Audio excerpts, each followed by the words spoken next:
ba? Salamat na eh. Yung orange po, ang kumakatawan sa kasalukuyan at sa nakaraan. Di ba?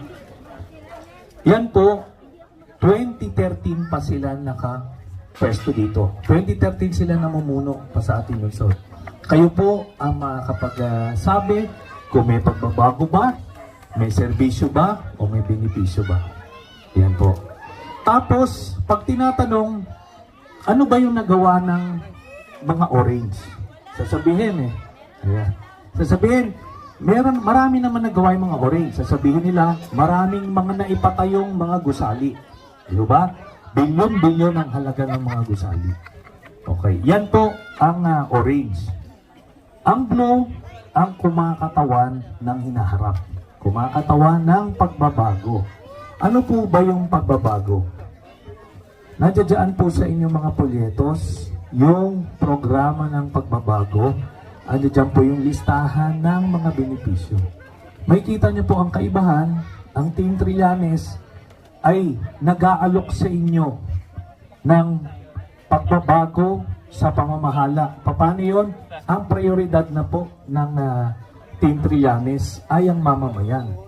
Kaya benepisyo ang inaalok po namin sa inyo. Hindi tayo magpapatayo ng mga malalaking mga gusali, hindi na natin uubusin yung pondo ng Caloocan sa mga ganyan. Kayo po ang tatanungin ko, ano ho ba mas gusto ninyo? Proyekto o benepisyo? Di ba? Ganun lang po yun.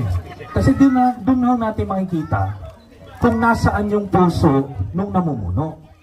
Kasi pagka nagpagawa ka ho ng mga gusali na bilyon-bilyon ng halaga, habang yung mga mamamayan natin wala hong maabutan sa ospital, sira-sira ho yung kalye, binabaha, walang pabahay, walang lupa, pero inuubos bilyon-bilyon sa mga malaking proyekto.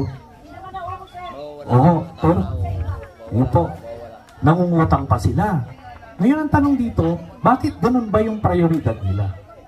Bakit sa bilyon-bilyon, 11 billion pesos po ang budget ng Caloocan kada taon Bakit yun ang prioridad nila, yung magpatayo ng mga malalaking gusali? Bakit? Kasi doon po sila kumikita. Diba? Ganun lang po yun.